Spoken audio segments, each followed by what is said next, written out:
What side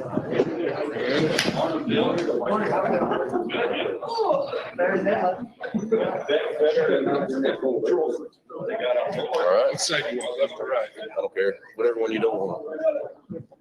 Okay.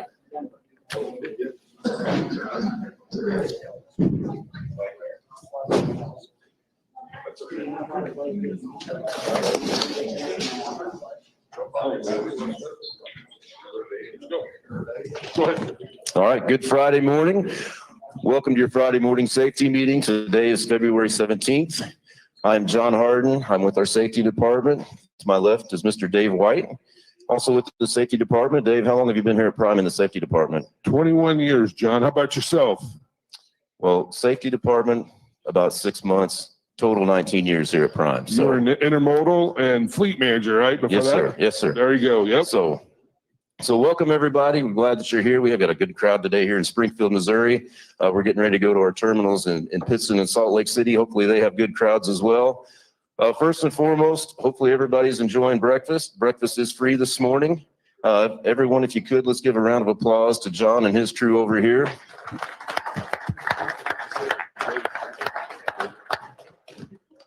Thank you. So we've got a lot of very important, very relevant, very good speakers for you today. So we're going to kind of move through this first part a little bit quicker than we normally do. So with that in mind, let's go out east first. Let's go to Pittston, Pennsylvania.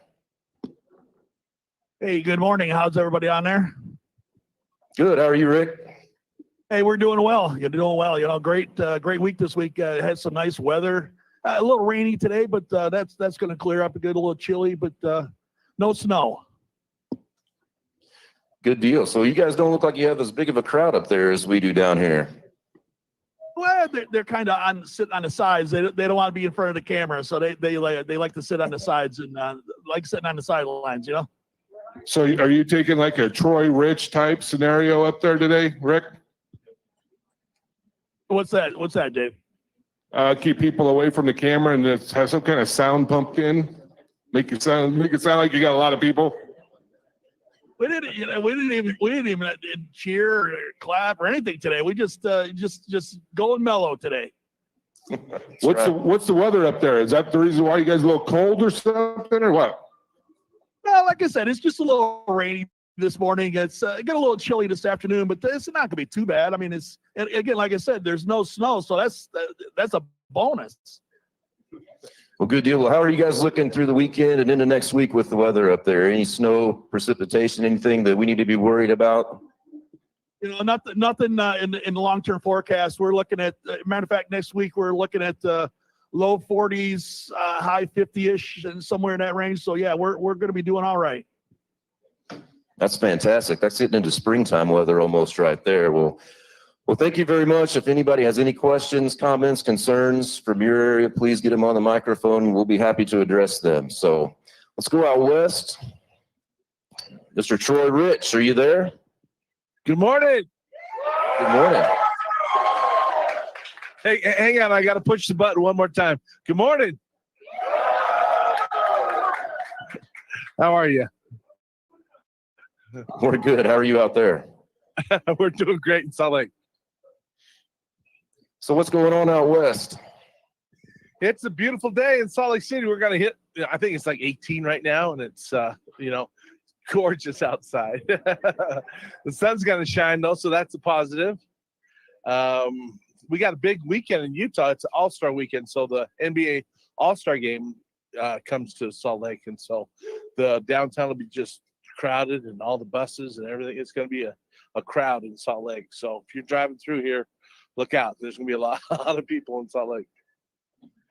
Nice. Well, speaking of professional sports, I don't know how well you can see at your age, but I don't know if you can see the little logo on my shirt right here. Do you have a Chiefs shirt on as well? You just got it covered up with your jacket this morning? Utah, baby. Utah. Oh, Utah. Okay. Well, I had to give a little bit of a shout out to the Chiefs for winning the Super Bowl. So any Chiefs fans here, Woo! All right. There's 3 Chiefs fans here. We might need to get them on the mic then today at some point in time. So, well, No, good deal. Well, go ahead. Yeah, Sorry. we got a crowd, man. There's probably 50 people in this room. Got people here, new students. We got people upgrading. We got people getting trucks. We got, just starting their leases here. So, we do it all here. Well, fantastic. Well, that kind of segues right into the next thing that we were going to do after this. So, speaking of new students, we see some yellow vests here. I think we've got, 10 or 15 new students here. So everybody here at Pittston, at Salt Lake City, if this is your very first week with Prime, please stand up. Let us welcome you to the family and be recognized. New guys, stand up.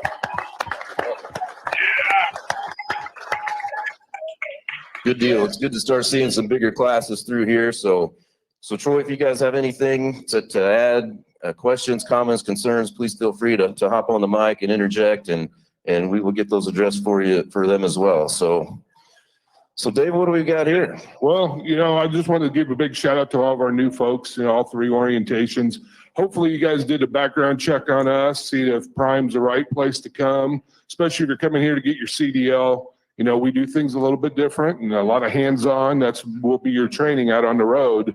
And that's what I think separates us from like some truck driving schools you see out there. You're actually going to meet our customers, deal with enforcement, deal with the motoring public, and that with a certified trainer with you to help you out and make you successful. And we appreciate you coming on and joining our family here at Prime. And it is a tough career. There's no doubt about it. There's going to be times you're going to be away from home, and times you may miss your kids' baseball game, softball game, basketball, whatever it may be.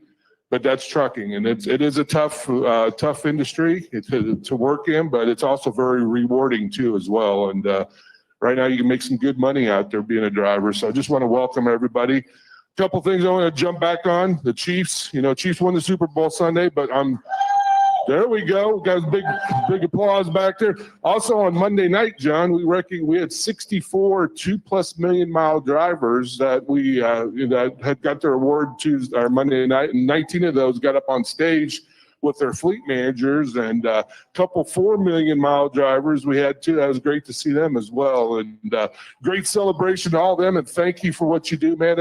That's just the beginning. Some of you are just getting into this, but talk to some of these drivers around here because a number of them are here today. And, what makes them successful? How do they do it? Because it's tough. It's tough hitting 1 million, let alone 2, 3, and 4. And we had a number of those on Monday night. And it was just great atmosphere, great culture.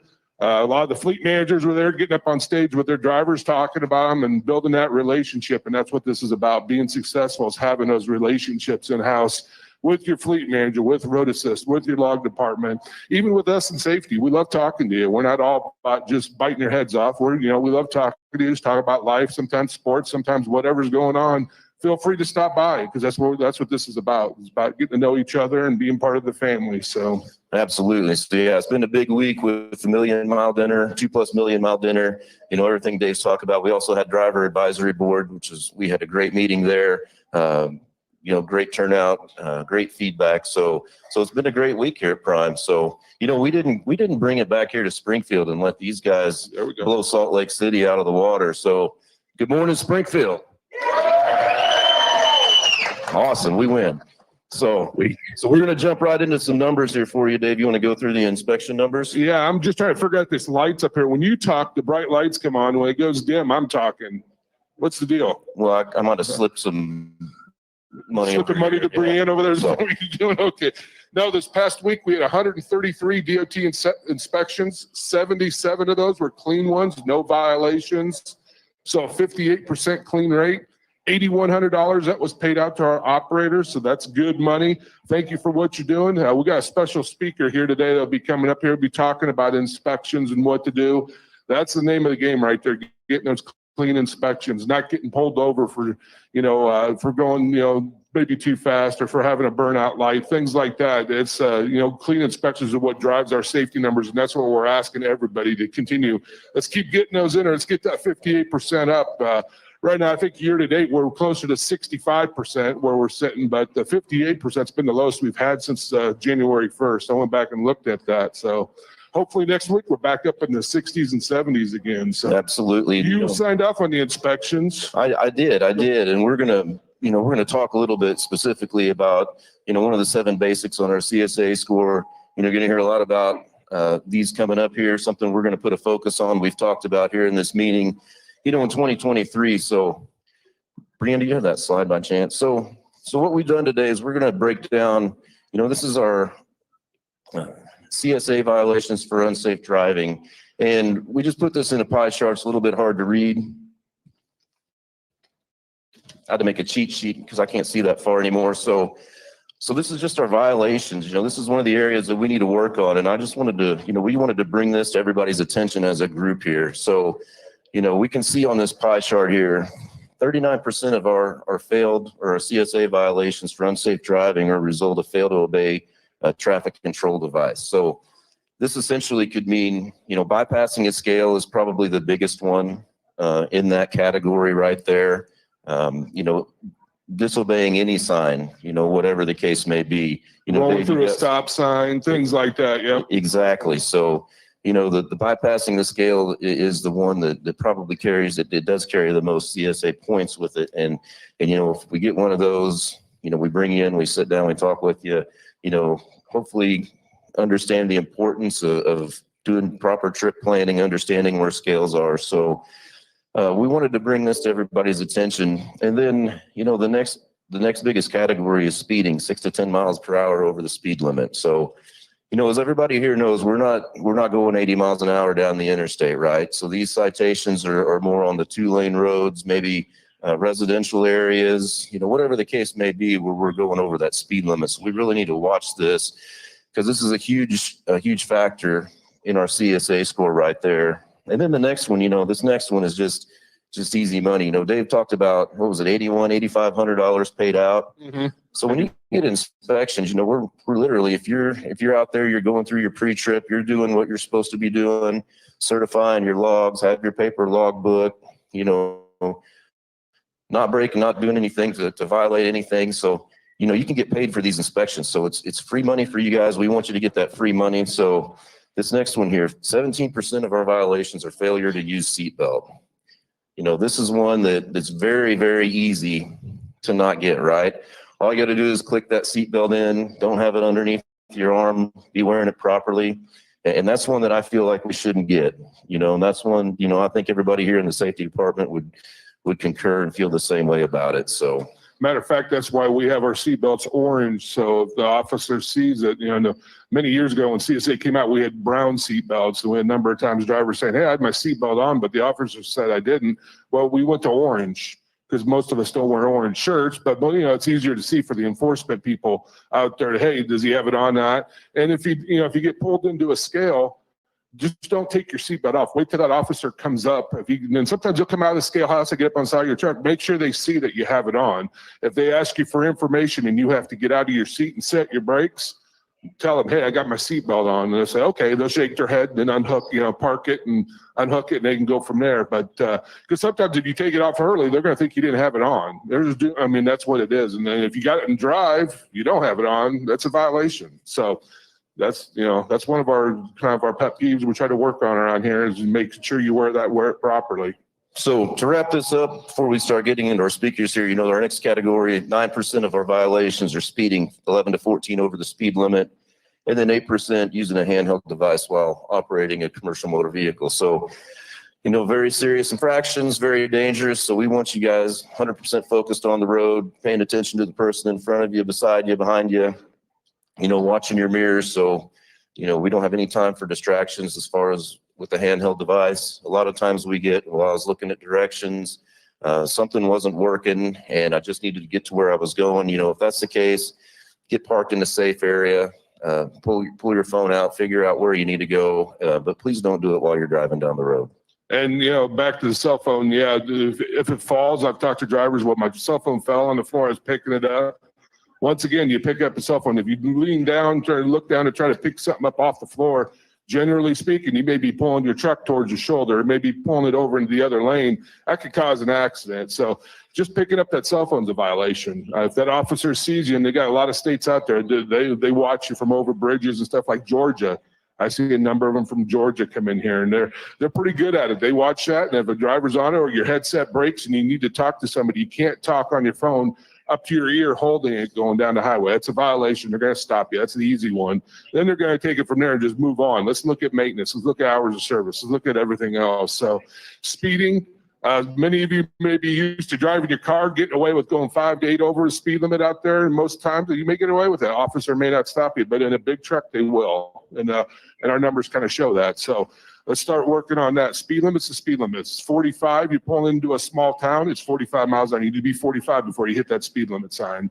Once you get down there, and some of them are 35. Some of the areas it's 55 down to 35. It goes really quick, so you need to be anticipating those. So what else we got there, Johnny? Well, good deal. Well, does anybody have any questions for Dave and I or Rick out in Pittston or Troy before we get into our speakers today?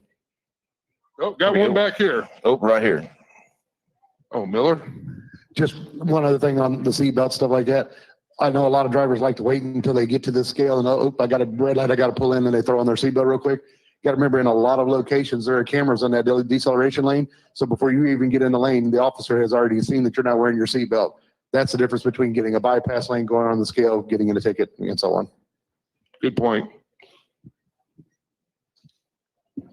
With the implementation of DriveWise going in instead of free pass, have we seen any increase of inspections or people running scale houses that would affect our CSA scores?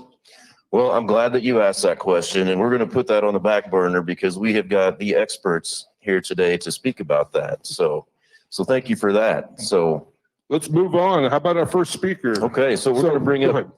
Oh, I'm sorry. No, go ahead, man. You're good. We're going to bring up Colby Hughes here from our driver health and fitness program. Colby's been up here for a few weeks, so he's got some exciting stuff rolling out. So Colby, Hey. what do you got for us this Hey, morning? how are you today? Well, I'm glad I'm here because if you guys were here last week, I almost got fired by Rachel, remember, for my food, for making the right choices. I don't think biscuits and gravy are what she had in mind for driver health and Yeah, fitness. no, anyways, you're right. I divert. So, hey guys, so I'm Colby, the manager of our driver health and fitness department. I just want to take a second. Every time with these safety meetings, I love to be a part of them because we all know a healthier driver is a safer driver. So just so you guys know, we have a program coming up. Love to share more with you about it. Our Fit 15 program is a 12-week program. It is literally just a point and click and follow. This year, we're going to do it. It's not just about like weight loss or weight maintenance. It's actually about participation. So we've got tons of content on the program. You can get on there. You can watch videos, workout video in your truck, out of your truck. Yeah, meet with the dietitian. We have accountability meetings, like all the resources there to help. So other than that, like I said, if you want to find more information, go to our driverhealthandfitness.com, our website. My office is upstairs here. We also have trainers at all locations and terminals. So that's what I just had this morning. I wanted to share with them, but yeah, I just look forward to helping you guys however I can. So Yeah. It is short and sweet right there. So let's go back to our another speaker we got coming up here, and we need to get rolling because we've been talking too much, Johnny. So let's get Captain Kelly up here. We have Captain Kevin Kelly with the Missouri Highway Patrol. Captain Kelly oversees the commercial motor vehicle enforcement here for the state of Missouri. So you're talking regulations. This guy knows it. He's my go-to. And I have questions. I usually call him or email him, and you get back really fast. So we appreciate that. So good morning. How you doing? Good morning, sir. It's glad to be here. It's always nice to be prime and partner with your meetings this morning. So, Good deal. Yeah, we're glad having it. Glad we got a good relationship with you and Captain Clarity over there and all that with a third-party CDL testing. It all works together. So what are you seeing as far as enforcement out there with big trucks? What are some of the issues? I know you can only speak to Missouri. So remember that if you have questions for Captain Kelly, we'll have questions in a minute. But he can only talk about Missouri only, really, because all the other states not underneath your jurisdiction. right. Each state's a little bit different. I think you guys touched on a big part of it. Speeding continues to be the #1 contributor to crashes in this state. And so that's something easy that we can prevent, make sure you plan your trip, set your cruise if you have to, but maintain that speed because it continues to be the #1 contributor for crashes in Missouri. #2 probably is distracted driving. And, we're all distracted when we drive. We have a lot of things going on around us, but your main goal is to pay attention to the road in front of you. You've got a lot of responsibility. And so, it's easy to get distracted when you're going down the road. So those seem to be the two biggest contributors of crashes for us. Now, like if you're talking about just violations on a vehicle, lights, of course, that's always a hard one. Brakes. Those are our two main violations that we seem to find roadside. Lights is something, pre-trip can prevent pretty easy. Brakes is, again, something difficult when you're out on the road by yourself to make sure that those brakes are in good working order. But those are the two main things that we see. Now, FMCSA has come out with a proposal that is to change the CSA a little bit, change it up. And one thing I thought was kind of interesting, they're going to have 2 sections on maintenance. Can you talk about those? You know much about that? So I don't know a lot about that section or that side of it because the CSA doesn't affect my shop. That would be more out of your MoDOT and the folks that do your compliance reviews. So, I think CSA has been around for a long time. It's probably time that it gets tweaked a little bit. We've seen it in action and maybe it needs to be adjusted some. Yeah. So one thing I've noticed, and this is just a proposal, some of you see it out in Overdrive and other magazines that get sent out there. On maintenance, they're going to have general maintenance will be on the carrier, and then they're going to have driver-specific maintenance. So violations that drivers should have caught, such as like flat tire, loose lug nuts, lights, things like that. Other things would be just on the carrier themselves, the other side of it. So I thought that was pretty interesting, separating us. Probably a good idea, really, overall. They do that a little bit with intermodal chassis now, where the intermodal chassis provider is responsible for certain things and the carrier is responsible for certain things. So. You're right. So next question, your 2 favorite words, personal conveyance. So how does Missouri look at personal conveyance? How do you have your folks do that? Well, it's kind of looked at on a case-by-case basis because each time it's a little bit differently. So you have to look at, how it was used, what they're doing, that kind of stuff. And I will tell you, it's probably one of the more abused things that we see.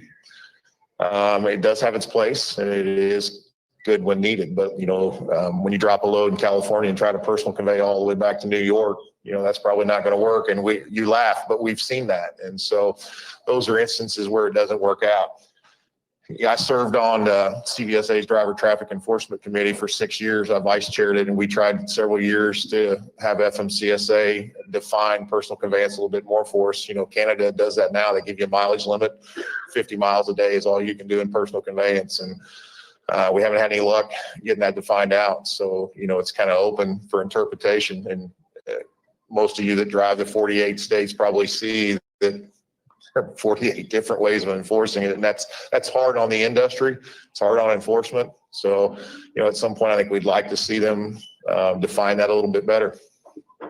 Good point, no doubt. So would we, because it just makes it more uniform. And that's what CVSA is about, making uniform of regulations for all 48 states. So as far as here in Missouri, anything drivers should be working on as far as getting better in certain areas, anything that you see? I think for the most part, we do pretty good. I'll give you a couple of the corridors. We see a lot of issues, and it's probably some corridors that you guys travel a lot. That's I-44 and I-70. It seems like those 2 highways are where we have the big majority of our crashes. So when you're coming across those roadways, we would ask that you pay a little more attention than you normally would. And maybe we can prevent some of these crashes. Now, I will say this, that the majority of the crashes out there aren't on you guys. So it's 65% of the time it's the car or the four-wheeler's fault. But there are some instances where, the industry can do better as well. And so, those areas, those are what we call our high crash corridors. And those are the areas that you would, need to watch out. What about E-rods as far as when the officer, I had a data queue just recently. Sure. When the officer gets the driver's logs, does there a system that calculates how much driving time it has? Or does the officer have to physically calculate, go through, pull out his, calculator, figure out how many hours he has? No. So E-rods, what it does is when you guys upload E-rods, we'll give you a badge number or we'll put it into E-rods for us. It will calculate everything out and then it shows us potential violations. So then you've got to go back and look, okay, was he in personal conveyance or what was he doing here? But it will give you the potential violations and show you, and it does calculate your hours for you. We see a lot of folks that are trying to use the split sleeper provision, but they're only doing it in an off-duty mode. And so you can't use split sleeper if you're not using sleeper. So that will drum up some violations on the E-rod side for us. Gotcha. Any questions from our drivers or in-house or whatever to Captain Kelly? This is your time, man. He doesn't know who you are, so you're okay. The only one he really knows is me. Hopefully I'm not going out in handcuffs after this meeting, but. Hey, Dave, I'll bring up one more thing. Go ahead. So I just was recently appointed to ATA's Law Enforcement Advisory Board. And so one of the things that we as a board are looking at is truck parking. I know truck parking is, especially in some of the areas out east and west, it's very difficult for you to find. And so that's going to be one of our hot topics, is to try to address that with some of the state DOTs, and, maybe make some relationships with some of these bigger truck stops so that we can add more truck parking for you. I know here in Missouri, we have closed 3 scale facilities. We closed Crothersville, St. Joe, and Kearney, and we've left the parking lots though for truck parking. Now, at this point, they don't have any services, but they are there, for parking. So if you have to pull off and park, you can park there.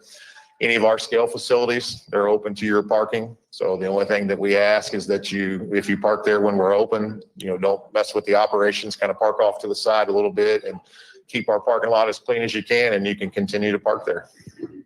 Now, as far as the ones that are closed already, are they going to put facilities in so there's bathrooms? Is there any future plans for that? There is some talk, and MoDOT has some grant money that there's talk of doing that. As of now, no, they're not there, but I think that is the plan as we continue to address the truck parking issue, is to provide some services there. Gotcha. All right. Go ahead, sir. Yeah, I was just wondering if those closed scales that you have are available for parking. Is there signage to show that those are available for parking? You just got to kind of know that they're there. No, there will eventually, when everything's done, they will say truck parking. They'll have signs put up for you. That way, you can pull in there. The 3 facilities that we closed, Kearney's I-35, north side of Kansas City, Crothersville, which was 155 coming out of Dyersburg, Tennessee, and then the old one up on St. Joe. Now the parking lot there wasn't very big, so you're not going to get many trucks into it. They would have to expand that a little bit, but yeah, they will have signs. What I have noticed is for truck parking is a lot of rest areas across the United States are closed for us while they're remodeling, where they can leave the truck parking open if they wanted to for us, but close the car side. Right. I know a lot of the rest areas have closed. I think states have had some budgeting issues, and so those tend to get left behind. It was a talk in Missouri at one time, they were going to close some rest areas, and then they chose not to, which is good because that would have cut into your truck parking, and we need all the truck parking we can get. There's a lot of you on the road, and when you're out hours, you've got to park. Now, let me ask you this one. I'm a driver and I decide to park at a scale that's closed. Is that pretty much an automatic? You're going to inspect me when I get ready to leave? No, sir. Knock on my No, door. sir. I will tell you, I've told our people that if you're there, you're taking a nap, you're out, we are not to bother you. Okay. And so we will not bother you. When you finish your hours, take off, you're good to go.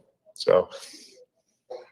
All right, go ahead, Des. Hey, good morning, Captain Kelly. Thank you for being here this morning. My question pertains to digital forms of permits and insurance and all this good stuff. What's the, law enforcement perspective? We know what the laws are, but just in general practice, maybe it takes the driver a second or two longer to get to exactly where it is, whether it be a cell coverage area or whatever the case may be. Right. So we take digital and everything here in Missouri. So, and we'll give you time to find it, that kind of stuff. Obviously, if you have some cell issues, it's always nice to have paper backup. That way you've got it with you. But yeah, we'll take digital and just about everything. The only thing we don't take currently digitally is a driver's license, but we'll take your registrations, your OSOW permits, your IFTA, all that stuff can be done electronically with us, even your hazmat safety permits now. Is that required 48 states? Is that through CVSA that they have to take? Well, it is. It's actually an agreement with CVSA, and then IFTA and IRP also did the same thing where they've placed in their manuals where law enforcement will take those documents electronically. One of the issues you might run into is if we can't read it, if it was a bad copy of an electronic document, so they just try to take a picture of it or something, that'd make it a little more difficult. But most states that I'm aware of take electronic documents. All right. Anybody else with any other questions? Mitch, you have anything out there on Facebook land or YouTube or anything? Nothing. Okay. All right. Well, thank you for coming today, Dave, I appreciate you always having me. Appreciate having me here. Yeah, thank you. Dave, I got a question in Piston. Oh, Dave, Rick, you got a question? Yes. Go ahead. Yeah, the electronic part, does that include the physical card?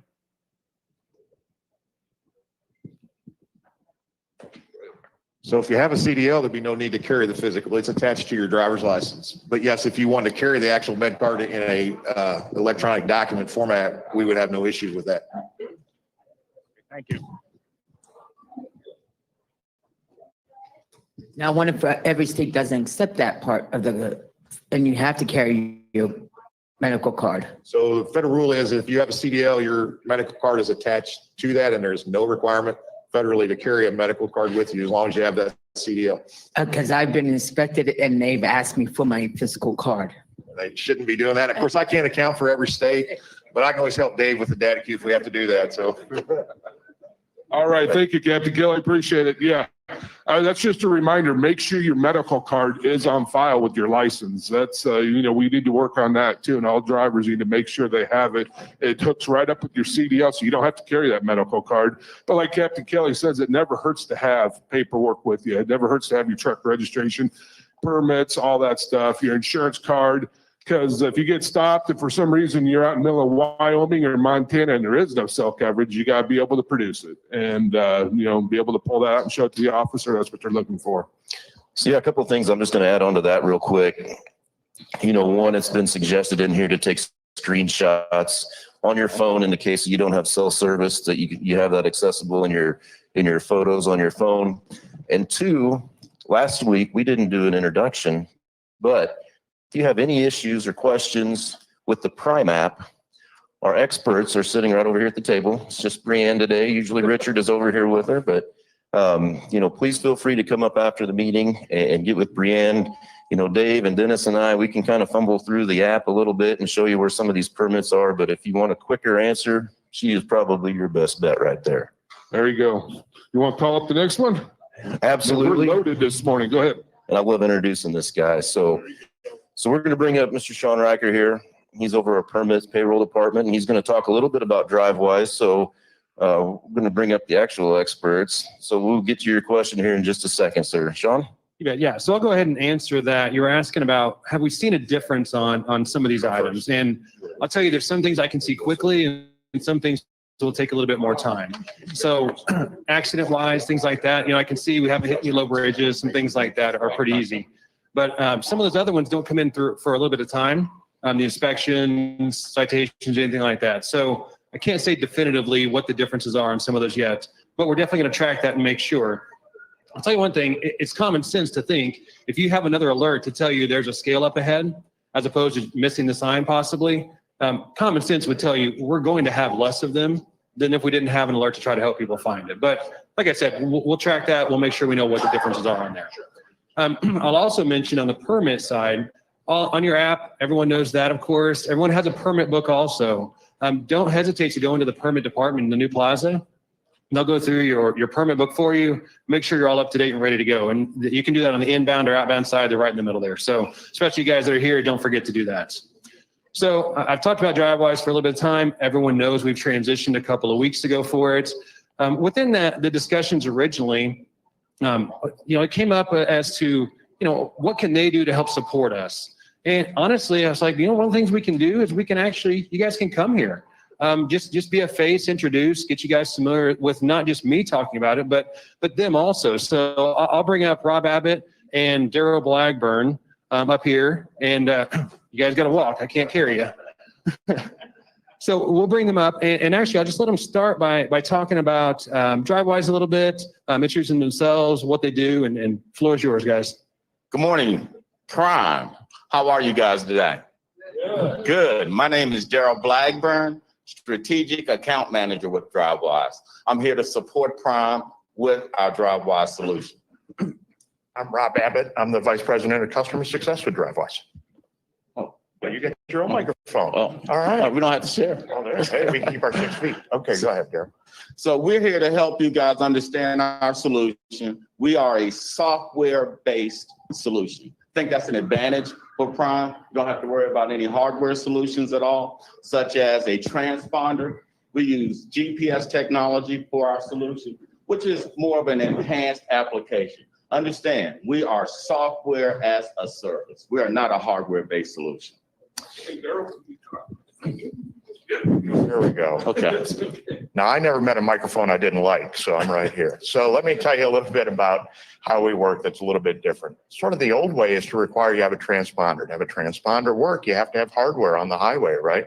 But when you do a geofence service, you're not limited by that. which means that we know where the scales are, the mobile scales, and almost all of them, so that we can geofence them and then do bypasses, which ultimately means we have twice as many locations nationwide that accept us than the others, right? Because we do it on a mobile basis. You will find some locations where you say, hey, I used to get a bypass from the predecessor company, but I don't from DriveWise. And I'll explain why that is in a minute, right? But by and large, you will see that we are getting bypasses in twice as many locations, and that's to your benefit, right? The way it works is that we geofence all those locations, then we're telling you as you're coming in about 2 miles out, hey, you're approaching one of our sites, 1 mile out, and you'll get a notification. Why will you sometimes get a bypass with pre-pass, but you wouldn't with DriveWise, or vice versa? And the answer is this, is that in every state, they have different authorities responsible for bypass, right? In some states, they have the Department of Transportation managing weight and the State Patrol managing vehicle safety, right? And so in those cases, there are different agencies that authorize it. Some have authorized pre-pass, but not yet DriveWise or vice versa. So in some cases, limited cases, you will see that you're getting a bypass from a certain authority and you won't from DriveWise, but those will be very, very limited. By and large, again, you'll get twice as many locations with our system. You might also ask, why did I get a bypass in this state, but not in that state, right?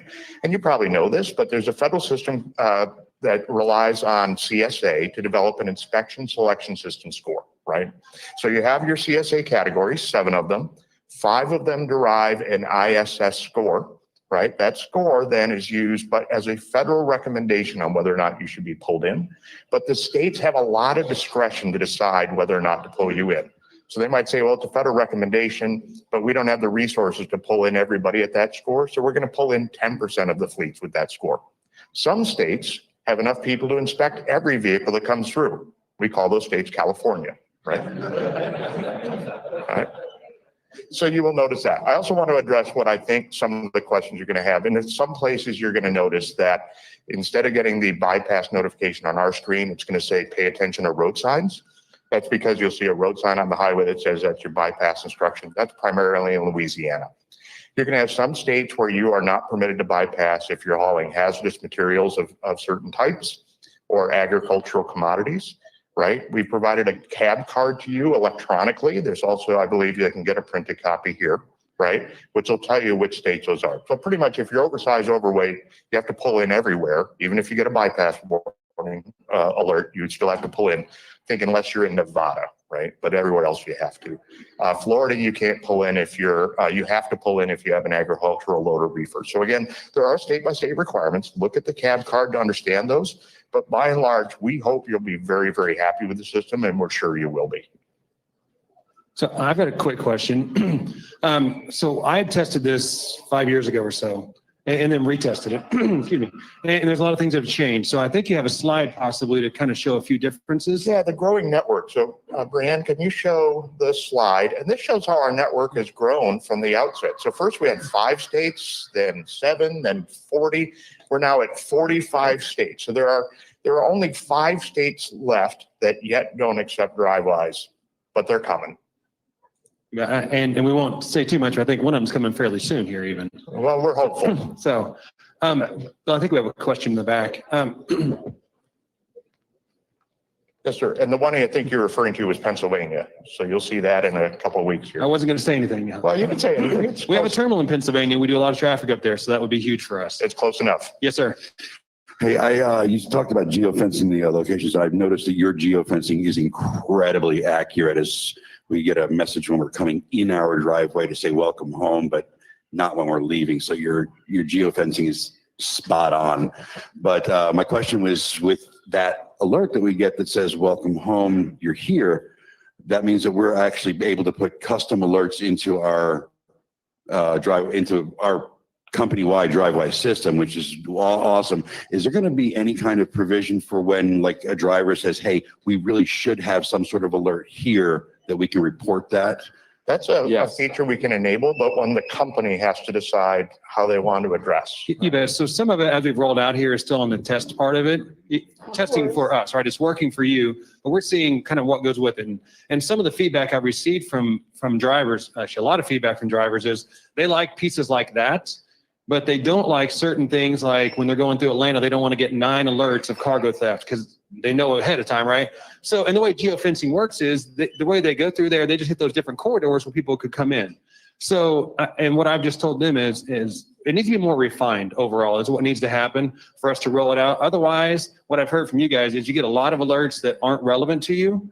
So we're going to back off on some of those. You're going to continue to get steep grade, sharp curve, low bridge, and high rollover, and low bridges and traffic congestion, I think. So those will be, I think I said them more than once, I doubled up, but there's 4 of them that are going to be left on there. So the rest of them, you guys will not end up getting as we kind of go through this test part of it. So hopefully that answers your question. One over here and one over here. Yeah, when you think about the potential with geofencing to say, hey, you're about to come to a spot where, you know, FMCSA says there's a lot of speeding tickets written, or hey, 9 out of 10 drivers that come around this corner end up hitting a deer, right? It'd be kind of nice to know that in advance, and there's that power with the system. Yeah. So I've noticed driving down the highway, every single exit, it lights up yellow and says rollover warning.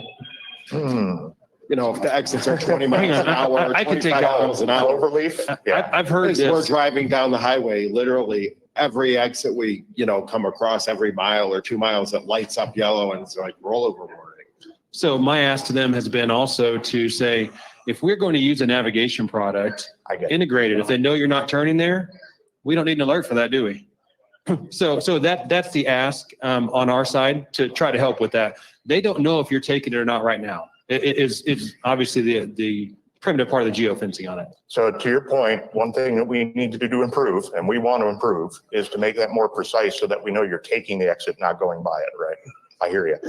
Buddy? I have noticed on going by the scales, you had said that it will tell if it's open or closed. On some incidents, I have not seen it on ours saying, oh, it's open or closed. We basically have to wait till we get closer to see the sign telling us. So I would say mostly about 80% we get it, but 20% we don't. Okay, so it should say, bypass if open or pull in if open. So you might get, depending on the state and the location and what's going on there. Okay, that's helpful to know. Thank you. When you think about, though, the potential, we got one over here while you're bringing the microphone, the potential with geofencing is really pretty huge. So, when we first did this, it was only bypass. We only just recently started to add the low bridges and the rollovers. When you think about the potential then to say, okay, hey, the next corner I'm coming up around, there's going to be a backup, right? Or maybe, and let's not say it's going to happen, but let's say 5 years from now, we knew that, hey, at this shipper, the detention time is longer because we have that geofence data, right? Or what's the wait time at this location? That would be pretty powerful stuff. So think about where we've been and where we can go with this. Coming up on a scale, obviously it'll say following cab signals. Does that apply to DriveWise as well, or only to the former system? Because the reason I'm asking is I had a bypass and the texted sign messages says truck enter way station when it says bypass. So if it says follow in cab signals, which one do you do? You follow the DriveWise. Yep. And there's some training videos on your app under the training section. There's a video that shows how it works. It'll show you how to recall your last commands also, which pre-pass was a little more difficult to do, but you can pull those up on there. And if you guys haven't looked at that in your app, go to the training section, watch that video. It's 2 or 3 minutes long. It tells you everything you would want to know on it. Yeah. Okay, under DriveWise, your website, it says, if you get the DriveWise on your screen, it says green, but you go past the scale and it says pull in, you follow the DriveWise signal, correct? Yes. Okay, and then the other part is, if we go past the scale and the officer pulls us over, do we on our Qualcomm, does it show a history that says, yeah, we got the green light and we can pass? That video will show you how to do that. Okay, thank you.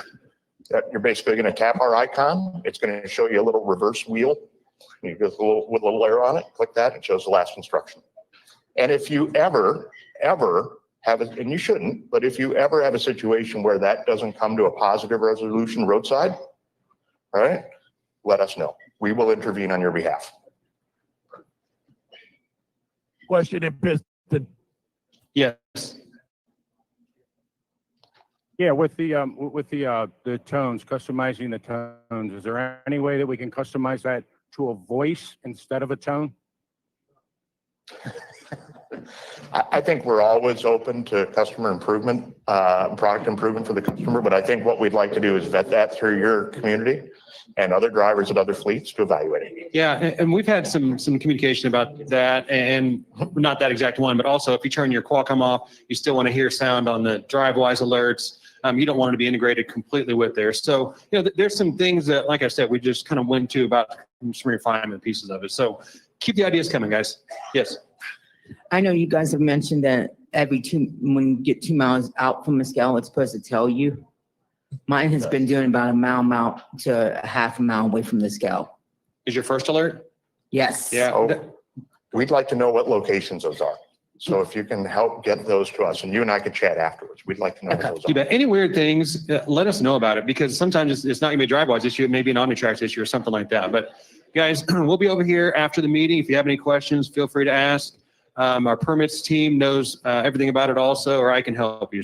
So guys, thank you. Appreciate it. Thank you. Thanks for having us. Sean, real quick, we got one out here in Salt Lake.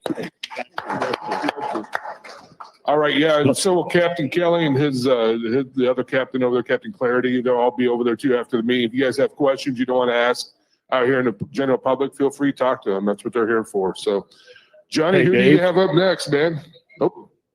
Dave, real quick, out here in Salt Lake, I tried to catch you guys before our DriveWise friends jumped off, but I actually had an operator approach me earlier in the meeting before they stood up there, so I'm glad they're here. But the situation was he was going through, coming up on a scale, his Qualcomm started to fault out. Screen goes black. He's having issues getting it restarted, approaching the scale.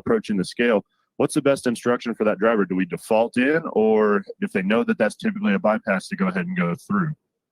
I would pull in. If you get mixed signals, you don't know for sure your Qualcomm goes on, just pull into the scale. You're better to be safe than sorry. And you go by it and you're supposed to pull in, the officer comes after you, then we got another issue going on. So just pull in. Any confusion, you're better to pull in. Awesome. So, Thank you, good guys. question. Thank you. And one thing, as you come into the terminals, whether it's here at Pitts and Salt Lake City, make sure that you're turning in those old transponders, getting those off your truck, turning those in, please. So we're going to hop into our next speaker here. We've got one of our operations managers from the refrigerated side, Mr. Jason Seymour, and he's going to speak with you all about BNCC pay.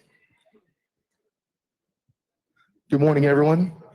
Jason Seymour, Reefer Operations. I want to take a few minutes and talk to you today about a new change that we're putting in place with our BNCC pay package. It's going to go in here in a couple of weeks.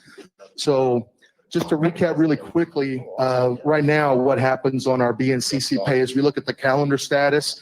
We basically look and say, oh, Jason was available or he was under dispatch.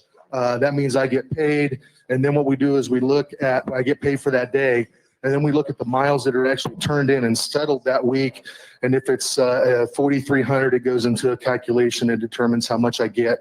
But as a co-driver, I'm maxed out at $900. And it really doesn't do anything to incent productivity on my part.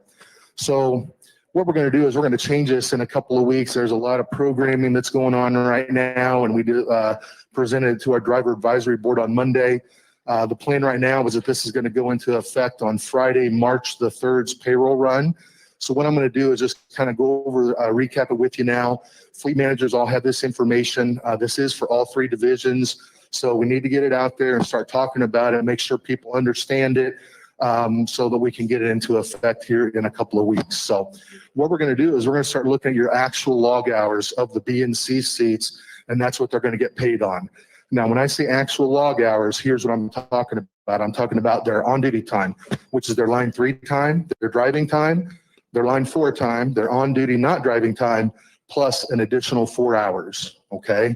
So that's important to remember is when I look at the hours calculation that we're paying them for each day, it's driving, it's on-duty not driving, plus they get an additional 4 hours.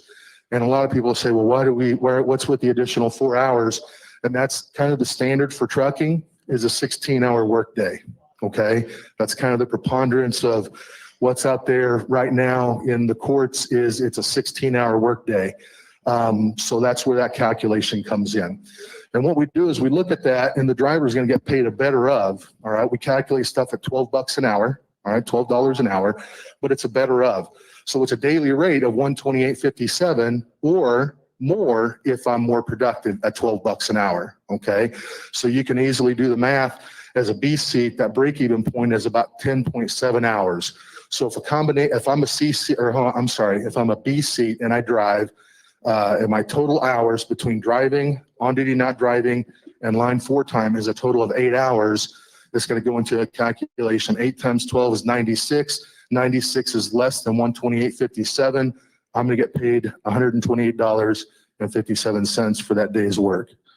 Now, if I work 11 hours, okay, if a combination of my driving time, my on duty, not driving time, and my additional 4 hours, if that comes out to 12 hours, for example, all right, so I put a 12-hour day in, the math would go 12 hours times $12 an hour is $144, which beats the minimum, all right, of $128.57. So I would get paid $144 for that day of work, okay? So the logic is pretty simple. The math is pretty simple when you think about it, but it is a change. This is not tied to any trips turned in, any trips settled. We have to get away from that. We have to get away from mileage-based pay, and we're really actually going to start paying on productivity. All right, that's what the deal is, productivity. One other thing I want to mention, since it is based on log hours, it's important that you get log certified as quickly as you can. All right, make sure you get log certified as quickly as you can, because that's what feeds into the payroll. All right, and the other thing is that right now, currently, payroll for our co-drivers runs from a Thursday through a Wednesday. Okay, it coincides with the payroll cutoff for scanning in trips, Thursday through Wednesday. This, since we're looking at actual log hours, it's going to be paid on a Wednesday through Tuesday. Okay, so again, it's independent of payroll cutoff. It's independent of what trips are turned in.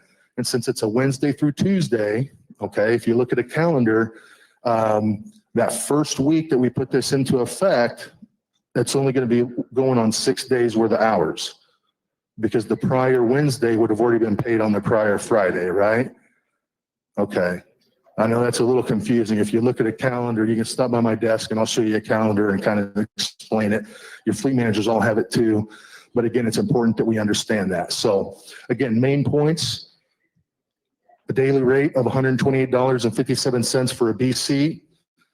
We look at the productive hours, which are a combination of driving hours, on duty, not driving hours, plus 4 additional hours.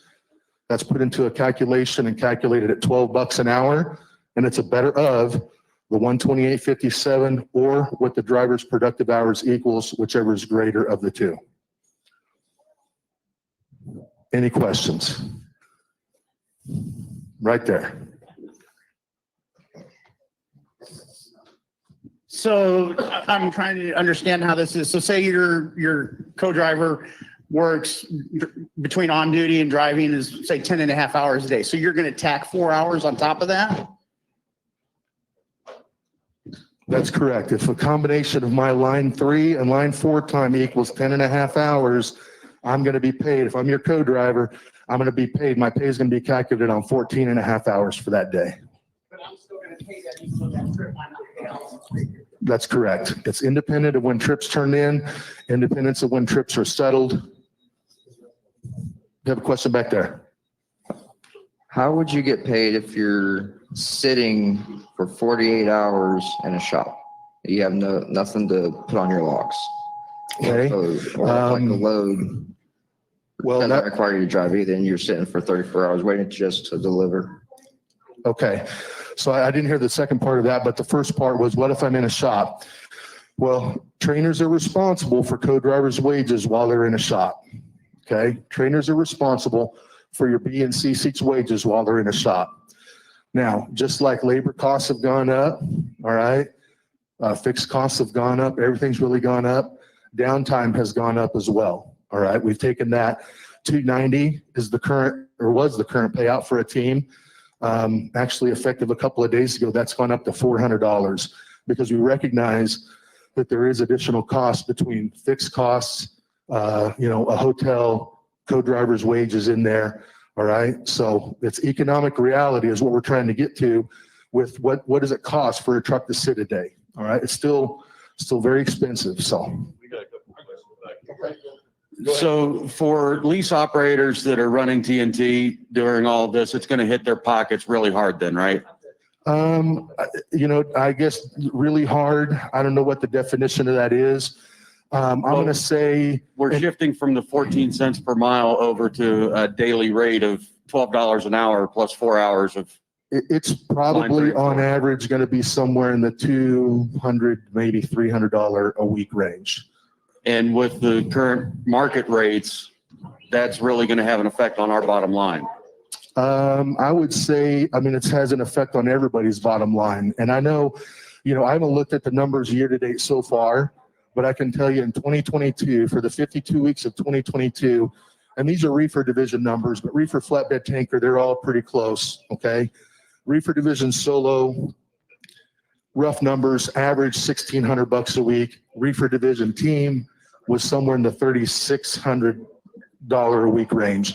The exact split, I can't remember the exact numbers, but the split was $1,945. Okay. Team versus solo, reefer division, 2022 average, you're putting an additional $1,945 a week in your pocket.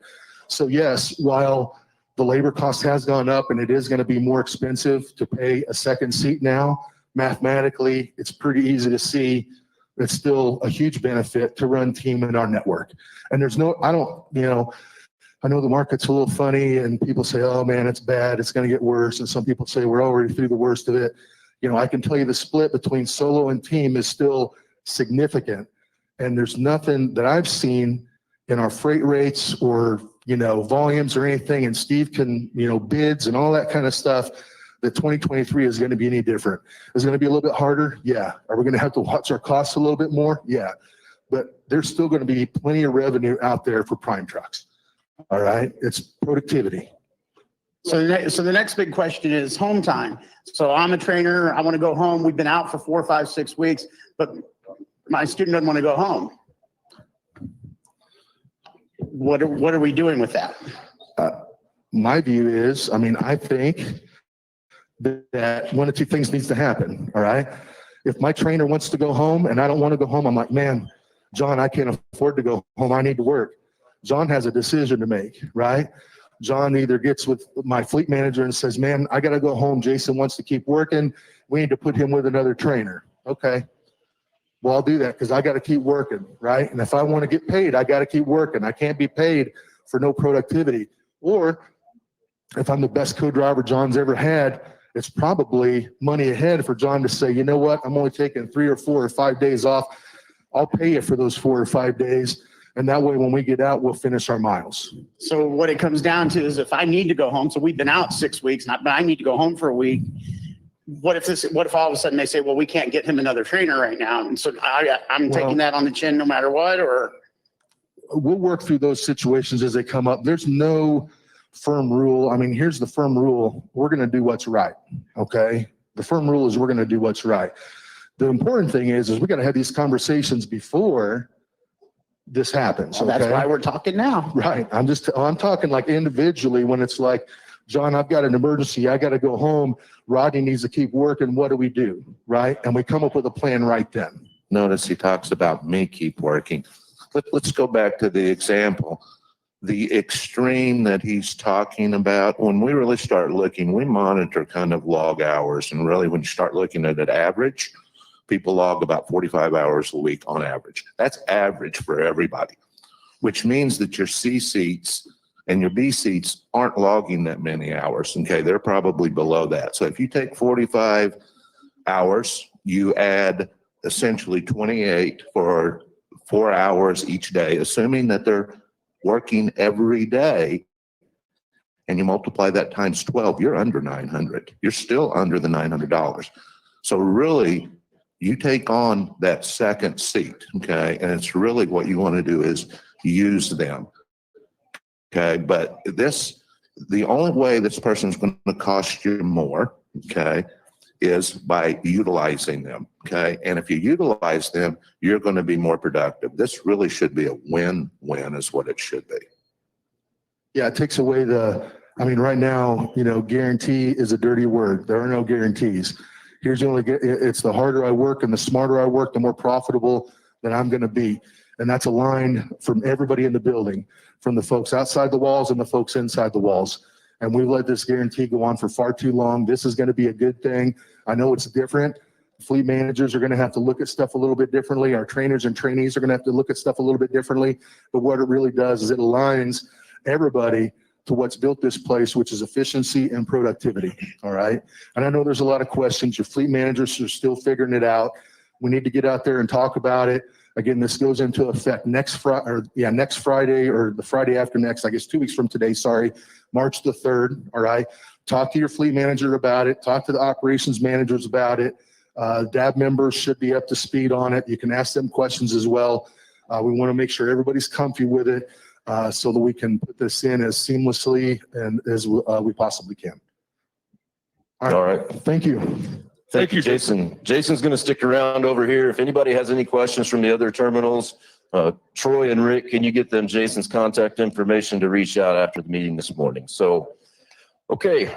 So I know I mentioned the Chiefs earlier, but that's not the reason why we wear red up here every Friday. So if you look, we've got a number of our associates over here in red, our vendors back here. So red stands for Remember Everyone Deployed. So we really appreciate the sacrifice and the service that anybody that's been in our armed forces has given to this country. So if you've been in the military in any branch, if you could, please stand up and let us recognize you.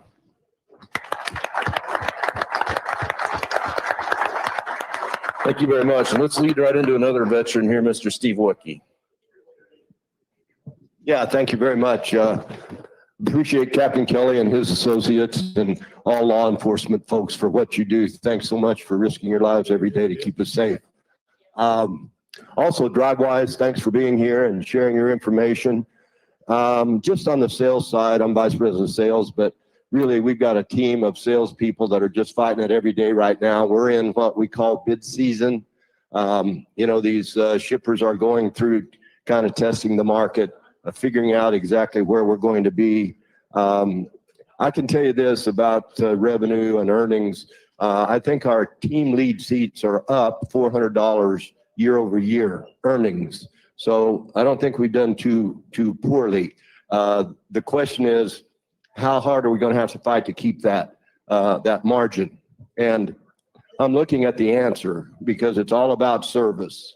Safety is our highest calling, but the service that you all give our customers exceeds everybody else. It's incredibly good, and our customers know that. So we're in a really good position. I will tell you our strategy is very simple. We don't want to be a low-priced service provider. We want to be the low-cost service provider. So we don't care to match up on low prices. We care to sell the service that you give us, and you do an awesome job. So we're kind of running tight on time. We realize it's a little spotty out there right now in the economy, but believe me, this too shall pass. We have enough freight in our network to load our trucks, and that's what we'll continue to do. We appreciate you all very much. Thanks. Please be safe as you go about this country hauling freight. Robert Lowe, the guy that started this company, come on up here and share some more information. Hey, right on, brother. I tell you, Steve and his team are working hard. We're fighting and scratching for every load, for every penny a mile. We're all over it, and we're going to win. You know why? Because of you, because we're better. We have newer equipment, better capitalized. A lot of these competitive rates are coming from brokers. That broker care about how much that load pays? Yeah, some, but what he really cares about is how much margin he can take out of that independent contractor's hide that he can broker to. And so that's knocking the rate down even that much more. So the brokers are coming in maybe 15, 20% under our rates.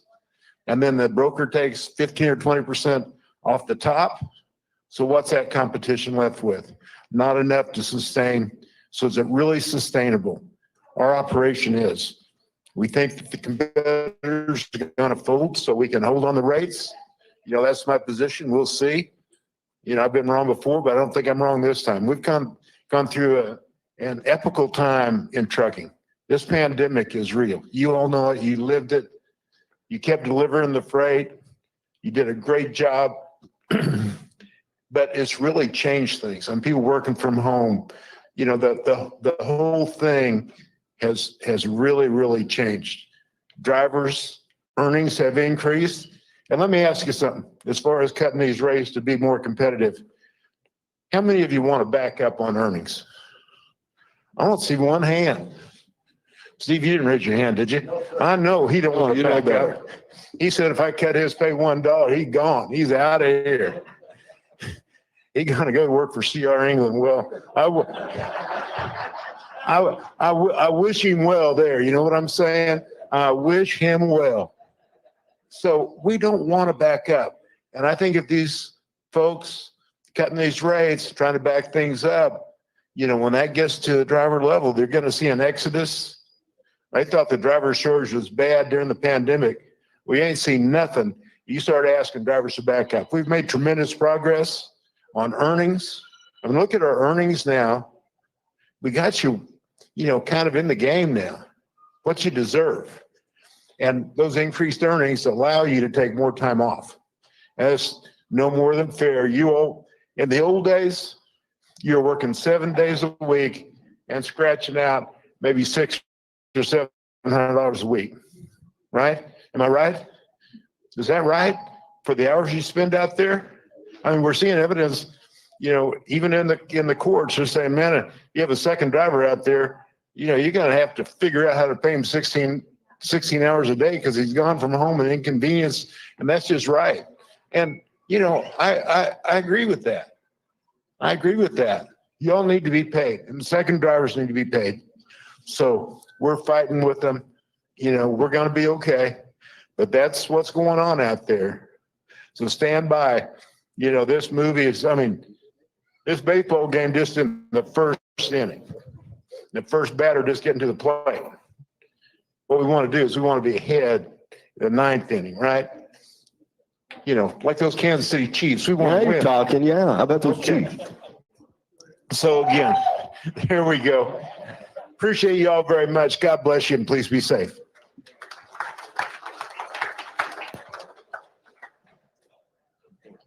Thank you.